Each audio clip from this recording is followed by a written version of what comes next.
आप सभी को मेरे YouTube channel inspire wave story में तहे दिल से स्वागत है। आप सुन रहे हैं ऐसे कहानी जो आपको अपने जिंदगी के बहुत सारे पहलुओं को प्रेरित करेगी।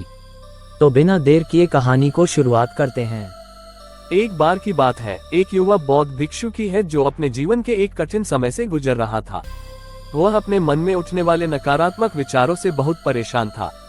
न चाहते हुए भी उसके मन में तरह तरह के गलत और नकारात्मक विचार बार बार आते रहते थे।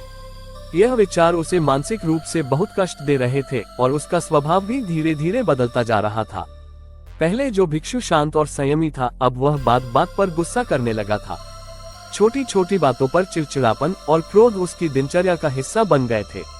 इसके अलावा वह दूसरों के प्रति ईर्ष्या और नफरत की भावना रखने लगा था। लोगों की बुराई करना, उनके खिलाफ नकारात्मक विचार रखना और उनके बारे में बुरी कल्पनाएं करना उसकी आदत बन चुकी थी। इन बुरी आदतों ने उसे मानसिक और आध्यात्मिक रूप से कमजोर बना दिया था। वह इस स्थिति से बहुत परेशान था क्योंकि वह जानता था कि ये विचार और भावनाएं उसकी आंतरिक शांति और साधना में बाधा डाल रही थीं।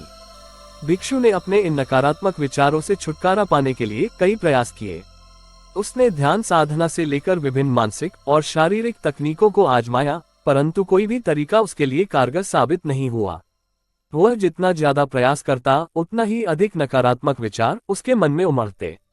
ये निराशा उसके भीतर एक गहरे तनाव का कारण बन गई थी। उसने कई बार सोचा कि वह शायद इन विचारों से कभी मुक्त नहीं हो पाएगा और यह स्थिति उसे अंदर से कमजोर बना रही थी। आखिरकार उसने इस समस्या से निजात पाने के लिए अपने गुरु के पास जाने का निर्णय लिया। उसका गुरु एक बहुत ही बुद्धिमान और आत्मज्ञानी व्यक्ति था जो जीवन के गूढ़ रहस्यों और ध्यान साधना में निपुण था। जब भिक्षु अपने गुरु के पास पहुंचा, भिक्षु उसने अपनी परेशानी बताई और पूछा, गुरुदेव, मैं अपने मन में उठने वाले इन नकारात्मक विचारों से कैसे छुटकारा पा सकता हूँ? मैं बहुत प्रयास कर चुका हूँ, लेकिन कोई भी तरीका काम नहीं कर रहा है।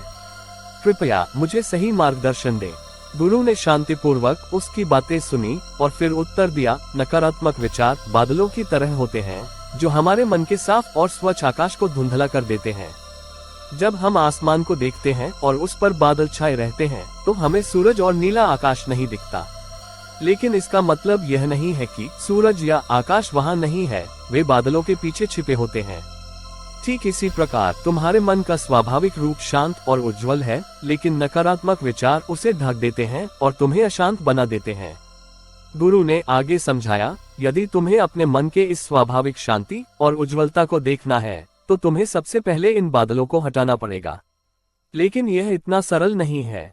नकारात्मक विचारों को केवल दबाने से कुछ नहीं होगा, तुम्हें उनके मूल कारणों को समझना और पहचानना होगा। हर नकारात्मक विचार या भावना के पीछे कोई न कोई कारण होता है।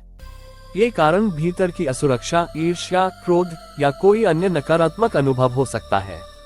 जब तक तुम इन कारणों को नहीं समझोगे, तब तक नकारात्मक विचार बार बार आते रहेंगे।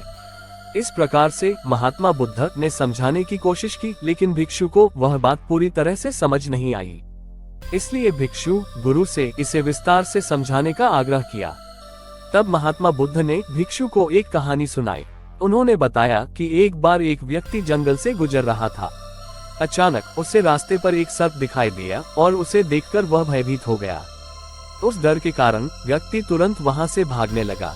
भागते भागते उसका पैर एक पत्थर से टकरा गया और वह गिर पड़ा, जिससे वह बुरी तरह घायल हो गया। जब वह उठा और पीछे मुड़कर देखा तो पाया कि वहां कोई सर्प नहीं था। असल में वह एक सर्प के आकार की लकड़ी थी जो रास्ते पर पड़ी हुई थी। ये देखकर उसे समझ में आया कि उसे नुकसान पहुंचाने वाला असल में सर्प नहीं था, बल्कि उसका अपना डर और नकारात्मक सोच थी जिसने उसे गिरा दिया और घायल कर दिया। कहानी खत्म करने के बाद गुरु ने भिक्षु को समझाया कि नकारात्मक विचार उस सर्प की तरह होते हैं। वे असल में हमारी समस्या का मूल कारण नहीं होते, बल्कि समस्या हमारे अंदर छुपी हुई होती है। मन के नकारात्मक विचारों के पीछे डर, हीन भावनाएं और अतीत के बुरे अनुभव छिपे होते हैं। ये कारण ही हमारे भीतर गुस्सा, द्वेष और नकारात्मकता को जन्म देते हैं। अगर हमें नकारात्मक विचारों से छुटकारा पाना है तो हमें इनके मूल कारणों को समझना और उन्हें नष्ट करना होगा। इसके बाद गुरु ने कुछ व्यवहारिक सुझाव दिए कि इस कहानी को हम अपने जीवन में कैसे लागू कर सकते हैं। और उन्होंने कहा कि माइंडफुलनेस मतलब जागरूकता का अभ्यास करें। सबसे पहले हमें अपने विचारों और भावनाओं के प्रति जागरूक रहना होगा। हमें देखना होगा कि हमारे भीतर क्या चल रहा है और हम अपने आसपास की घटनाओं पर कैसी प्रतिक्रिया दे रहे हैं। साथ ही हमें ये जानने की कोशिश करनी चाहिए कि हर नकारात्मक विचार के पीछे क्या कारण है। यह आत्मनिरीक्षण हमें हमारे भीतर छिपे हुए कारणों को समझने में मदद करेगा। और दूसरा है अतीत की बुरी यादों और अनुभवों को स्वीकारें। गुरु ने सुझाव दिया कि हमें अपने अतीत की बुरी घटनाओं, यादों और अनुभवों को स्वीकार करना होगा।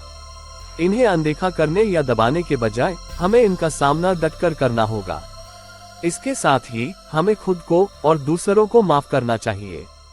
माफी से हमारे भीतर की नकारात्मक भावनाएं कम हो सकती हैं। तीसरा है आभारी रहें। गुरु ने बताया कि जीवन में जो भी सकारात्मक पक्ष है, उन पर अपना ध्यान केंद्रित करना चाहिए। हमें उन चीजों के लिए आभार व्यक्त करना चाहिए जो हमारे पास हैं।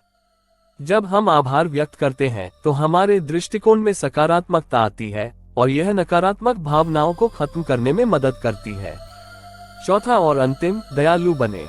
गुरु ने भिक्षु को खुद के प्रति और दूसरों के प्रति दयालु बनने की सलाह दी। उन्होंने बताया कि नकारात्मक विचार अक्सर तब उत्पन्न होते हैं जब हम खुद की आलोचना करते हैं या दूसरों से अपनी तुलना करते हैं। तुम दया भावना विकसित करके हम एक ज्यादा सकारात्मक और संतुष्ट जीवन जी सकते हैं। और इस प्रकार से बुद्ध ने भिक्षु को समझाया। अतः ये कहानी हमें सिखाती है कि नकारात्मक विचार अपनी जगह सिर्फ भ्रम होते हैं। जैसे उस व्यक्ति के लिए सर्प केवल एक लकड़ी थी, असल समस्या हमारे भीतर छिपी होती है, जैसे डर, हीनता और पुराने बुरे अनुभव। अगर हम इन कारणों को पहचान लें और उन्हें दूर करना शुरू कर दें, तो हम नकारात्मक विचारों से छुटकारा पा सकते हैं। जब हम इन नकारात्मक भावनाओं और विचारों को छोड़ देंगे, तब हम एक ज्यादा खुशहाल, शांत और सकारात्मक जीवन जी सकेंगे।